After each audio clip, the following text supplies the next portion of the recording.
جی السلام علیکم، امید ہے کہ آپ سب لوگ خیریت سے ہوں گے۔ آزاد کشمیر کا نیا وزیر اعظم آنا ہے اور وہاں پہ اس وقت کیا کھیل کھیلا جا رہا ہے، بڑی امپورٹنٹ ڈیٹیلز ہیں، وہ آپ کے ساتھ شیئر کروں گا۔ اس کے ساتھ ساتھ آج سینئر قانون دان بھی مل رہے ہیں۔ سینئر قانون دان کیوں مل رہے ہیں، بڑی امپورٹنٹ ڈیٹیلز ہیں، وہ بھی آپ کو بتاؤں گا۔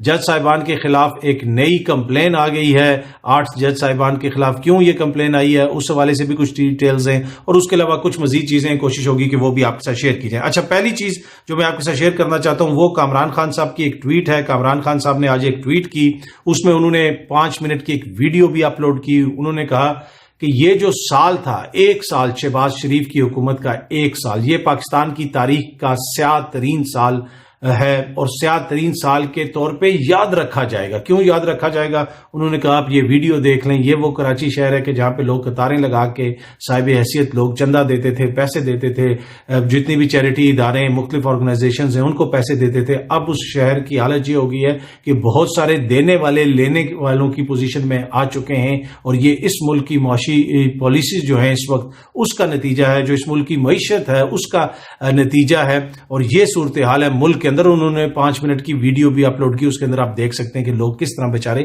ڈیسپریٹ ہیں۔ لیکن اس سارے حالات کے اندر، اس سارے جو آپ کہتے ہیں سیاسی پس منظر کے اندر، اگر آپ پیچھے دیکھیں پیچھے کیا کچھ ہو رہا ہے، حکومت کی کیا ترجیحات ہیں، جو سیاسی اس وقت اتحاد حکومت کے اندر ہے، حکمراں اتحاد، اس کی کیا ترجیحات ہیں، تو آپ کو سمجھنے میں آسانی ہوگی کہ یہ جو سیاہ سال ہے یہ ویسے ہی پاکستان کی تاریخ کا سیاہ ترین سال اس کو نہیں کہہ رہے کامران خان۔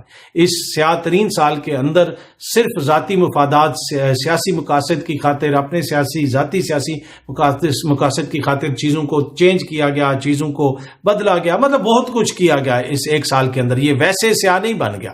اب آزاد کشمیر کے اندر بھی اسی قسم کی کوشش کی جا رہی ہے۔ معزز عدالت کے فیصلے کے بعد نئے وزیر اعظم کا انتخاب ہونا ہے وہاں پہ، اور اس وقت وہاں پہ لوگوں کی وفاداریاں بدلنے کی بھرپور کوششیں کی جا رہی ہیں۔ یہ انفارمیشن کی بنیاد پہ میں آپ سے یہ انفارمیشن شیئر کر رہا ہوں۔ لوگوں کو مختلف جگہوں پہ رکھنے کی بات ہو رہی ہے، ادھر رکھیں گے تو ادھر رکھیں گے۔ یہاں تک بات ہوئی ایک جگہ پہ کہ جناب اتنے آپ ایم ایل ایز کو یہاں پہ ٹھہرا دیا جائے، تو انہوں نے کہا جناب ان کا تو 25 لاکھ روپیہ خرچہ ہوگا۔ یہ پی ٹی آئی کے جو ایم ایل ایز ہیں ان کے حوالے سے بات ہوئی کہ ان سب کو اکٹھا کر کے جناب آپ یہاں پہ رکھوا دیں، یہ نہ ہو کہ دوسری طرف سے ان کو آفرز آنا شروع ہو جائیں، اور آفرز آ رہی ہیں۔ تو ایک جو ہے صاحب انہوں نے کہا کہ یار میں اتنا، میرے پاس تو پیسہ نہیں ہے کہ میں اتنے 25 لاکھ روپے ایک یومیہ کے خرچے پہ کسی 5 سٹار ہوٹل میں ان لوگوں کو ٹھہرا دوں، تو ایسا تو نہیں ہو سکتا۔ لیکن ہر طرف سے اس طرح کی آفرز کی جا رہی ہیں۔ یہی ہوتا ہے کہ جب وفاداریاں تبدیل کی جاتی ہیں تو اس کے اندر آئین، نظریہ، قانون کا کتنا خیال رکھا جاتا ہے، لوگ اپنے نظریات کا کتنا خیال رکھتے ہیں، وہ آپ کو بھی پتہ ہے، مجھے بھی پتہ ہے۔ چاہے عمران خان کی حکومت کے خاتمے سے پہلے جو بڑے بڑے 5 سٹار ہوٹل کے اندر لوگ ٹھہرائے گئے یا کسی اور جگہ پہ ٹھہرائے گئے، تو اس سب چیزوں کے اوپر خرچے ہوتے ہیں اور خرچوں سے ہی چیزیں آگے چلتی ہیں۔ اب یہ جو لوگ اگر ابھی عمران خان کو چھوڑ دیں گے کچھ آزاد کشمیر کے اندر اور کسی اور کے ساتھ جا کے مل جائیں گے، تو یقیناً وہ آئین قانون کے مطابق ہوگا، اپنے ضمیر کی آواز پہ ہوگا اور جمہوریت کے بہترین مفاد میں ہوگا۔ اس کا قطعاً یہ مطلب نہیں ہوگا کہ کسی نے ان کو جناب خدا نہ خواستہ کوئی پیسہ دے دیا ہے یا کوئی عہدہ آفر کر دیا ہے یا کوئی ٹکٹ آفر کر دیا، ایسی کوئی بات نہیں ہے۔ یہ صرف جمہوریت کی بقا کے لیے یہ سب کچھ ہوگا۔ اگر ایسا ہوا، اس وقت ایسا کرنے کی بھرپور کوشش کی جا رہی ہے، اور یہ میں آپ کو بتا رہا ہوں کہ کل ایک بڑے سینئر بندے نے جو ان چیزوں سے ڈیل کر رہے ہیں، جن کو لوگ آ کے بتا رہے ہیں کہ یار وہ ہمیں ادھر سے آفر ہو گئی، یہ ہو گیا، کیا ہو رہا ہے، تو وہاں سے مجھے یہ انفارمیشن ملی ہے۔ تو اب یہ ہیں ترجیحات۔ ایک طرف وہ کامران خان کا آپ یاد رکھیں جو انہوں نے لکھا کہ پاکستان کی تاریخ کا سیاہ ترین دور 1 سال، اور اس میں عوام کی کیا حالت ہوگی، اور دوسری طرف زرداری اور ان کے اتحادیوں اور پی ڈی ایم ان کی کیا ترجیحاتیں کہ آزاد کشمیر میں اپنا وزیر اعظم لے کے آنا ہے۔ تو آپ یہ چیز ذہن میں رکھیں گے تو آپ کو سمجھنے میں آسانی ہوگی کہ آج اس نہج پہ ہم پہنچے کیوں ہیں۔ اچھا، اب آج قانون دان جو ہے، سینئر قانون دان، ان کی بڑی امپورٹنٹ گول میں ہو رہی ہے، کانفرنس ہو رہی ہے لاہور میں۔ یہ کانفرنس ہوگی، اس میں 50 سے زیادہ سینئر ترین قانون دان شرکت کریں گے۔ کانفرنس میں عدلیہ کی آزادی اور آئین کے تقدس پر اظہار خیال کیا جائے گا۔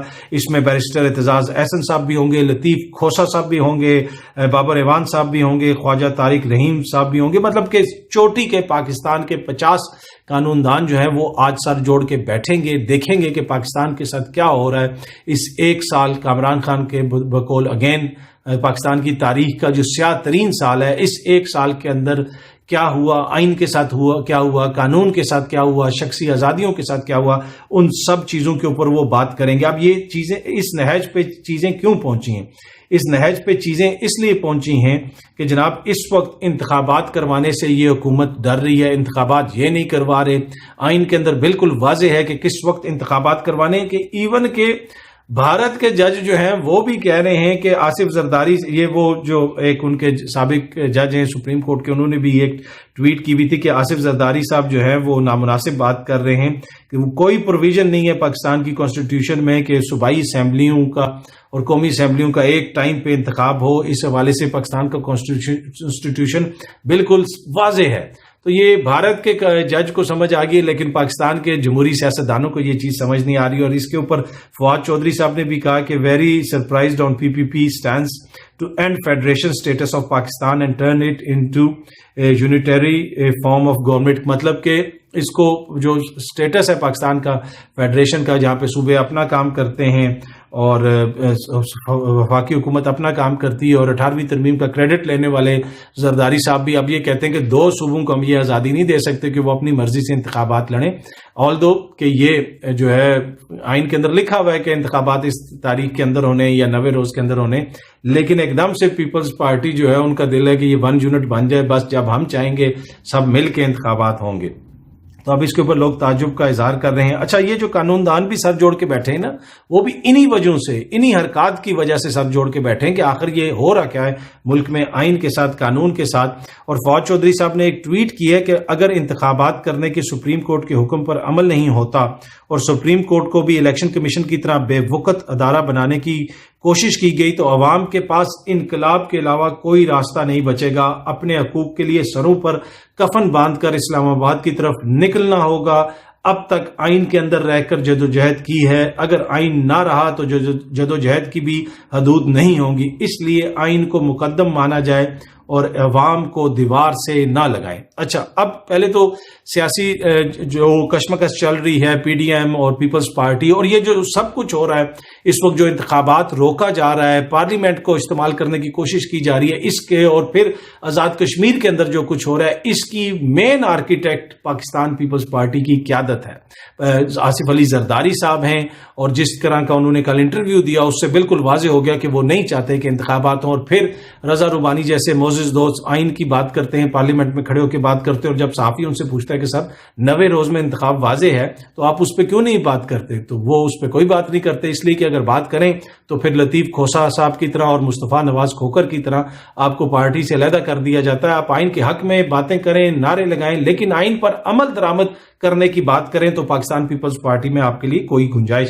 نہیں ہے۔ اب یہ قانون دان بھی آج سر جوڑ کے بیٹھے ہیں۔ دیکھیں، انقلاب کی باتیں کرنا میرے خیال میں پاکستان کیا اس کا متحمل ہو سکتا ہے؟ ہم ایک جمہوری ملک ہیں، ڈیموکریٹک ملک ہیں۔ کل آرمی چیف صاحب نے بھی فرمایا کہ اب طاقت کا جو منبع ہے وہ عوام ہے، عوام جو ڈیسائیڈ کریں گے، منتخب لوگ ہی یہ حکومت چلائیں گے۔ دیکھیں، کچھ عرصے سے کچھ لوگ یہ خبریں اڑانے کی کوشش کر رہے تھے کہ جی 2 سال کے لیے ٹیکنوکریٹ کی حکومت آ رہی ہے تو یہ ہوگا، تو اسٹیبلشمنٹ کی اس کی حمایت حاصل ہے۔ اسٹیبلشمنٹ نے تو کھل کے کہہ دیا کہ جناب عوام کے منتخب نمائندے ہی یہ حکومت چلائیں گے، لیکن جو عوام کے اس وقت منتخب چند نمائندے بیٹھے ہوئے ہیں جو بزید ہیں کہ ہم منتخب نمائندے ہیں، وہ عوام کی راہ میں دیوار کھڑی کر رہے ہیں، جس کی جانب فواد چودھری صاحب نے بھی ذکر کیا کہ آپ عوام کو دیوار سے لگا رہے ہیں، ان کے سامنے دیوار کھڑی کر رہے ہیں۔ پیپلز پارٹی والے، نون لیگ والے انتخابات کروانے کے لیے تیار نہیں ہیں، اور اگر کوئی بھی انتخاب کی بات کرے تو اس کے اوپر یہ چڑھ دوڑتے ہیں، اس کے خلاف قراردادیں پیش کرتے ہیں، عدلیہ کو ٹارگٹ کرتے ہیں۔ تو کیا یہ جمہوری رویے ہیں؟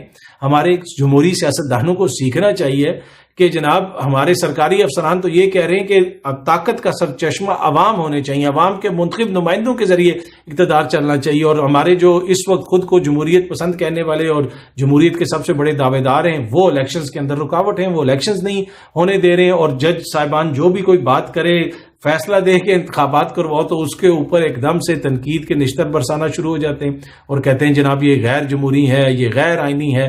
اگر آج سپریم کورٹ کہہ دینا کہ جناب کوئی انتخابات نہیں ہوں گے، انتخابات کا تو تعلق ہی نہیں ہے آئین سے اور جمہوریت سے، انہوں نے کہنا یہ دنیا کی بہترین سپریم کورٹ ہے، اس لیے کہ یہ ہمیں انتخابات میں جانے پر مجبور نہیں کر رہی، کیونکہ آئین میں لکھا ہوا ہے، پر آئین کی ہم نے صرف باتیں کرنی ہے، آئین پہ عمل درآمد نہیں کرنا۔ اب جج صاحبان کے خلاف ایک کمپلین آ گئی ہے، جو لارجر بینچ آیا ہے جس نے ایک فیصلہ دیا تھا لارجر بینچ نے، ان کے خلاف بھی ایک کمپلین آ گئی ہے. اس کو مختلف نیوز جو ادارے ہیں وہ بھی رپورٹ کر رہے ہیں. ڈیلی ٹائمز میں بھی اس کے حوالے سے تفصیلاً ہے، دیگر جگہوں پہ بھی ہے. ڈان نے بھی اس کو رپورٹ کیا. Supreme judicial complaint seek removal of 8 supreme court ججز.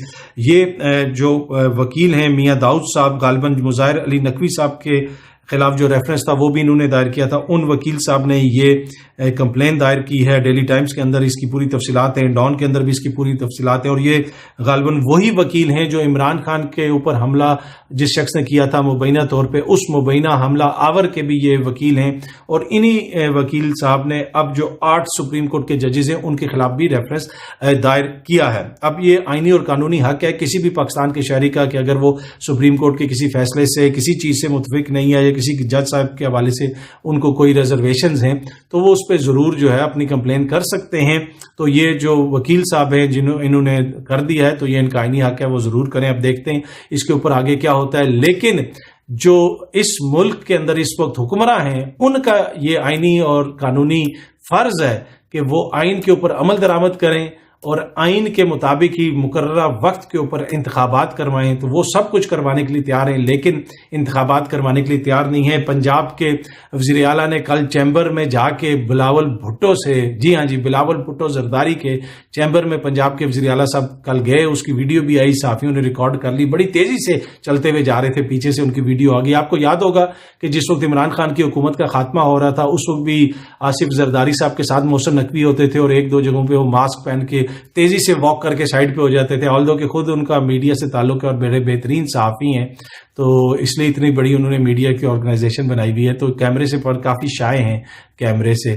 تو کل ان کی بلاول صاحب سے ملاقات ہوئی. یقیناً یہ آئین اور قانون کے اہم نکات کے اوپر تبادلہ خیال کیا ہوگا اس لیے کہ مقررہ مدت تو 90 روز تو پورے ہو جائیں گے عدالت کے آئین کے مطابق نگراں حکومت کے. اب نگراں حکومت کے پاس صرف ایک ہی مینڈیٹ ہے اور وہ ہے 14 مئی تک، جب تک الیکشنز کی نہیں ہو جاتے جو تاریخ دی گئی ہے. اس کے بعد ان کے پاس رہنے کا کوئی قانونی جواز نہیں ہوگا. لیکن یقین کیجئے یہ کوئی نہ کوئی جواز ڈھونڈیں گے. جس حالت میں یہ ملک کو، آئین کو، قانون کو لے کے آگے ہیں تو آج یہی وجہ ہے کہ قانون دان بھی پریشان ہیں، ماہر آئین بھی پریشان ہیں، وہ بھی آج سر جوڑ کے بیٹھے ہیں. اور صحافی بھی، اور کامران خان صاحب نے بھی جس طرح کہا کہ یہ پاکستان کی تاریخ کا سیاہ ترین ایک سال ہے جو گزرا ہے. اس کے نتائج کیا نکلے ہیں وہ آپ کے سامنے ہیں. لیکن حکمرانوں کی جو خواہشات ہیں وہ آئین، قانون، عوامی امنگوں کے اوپر اس وقت بھاری پڑ رہی ہیں اور ان کی خواہشات یہ ہیں کہ ہم اقتدار سے چمٹے رہیں، الیکشن نہ کروائیں. اتنا خوف ہے الیکشن کا. اور انہوں نے اقتدار سنبھالا کیوں تھا وہ بھی کل زرداری صاحب نے بتا دیا کہ بنیادی طور پہ خود یہ خوف اور خدشہ تھا کہ ہمیں 2035 تک شاید پھر حکومت نہ ملے. تو جب آپ خوف کے تحت فیصلے کرتے ہیں تو پھر وہ اسی قسم کے فیصلے ہوتے ہیں. امید ہے کہ یہ ویڈیو آپ کو پسند آئی ہوگی. بہت جلدی آپ سے دوبارہ ملاقات ہوگی. Thank you so much.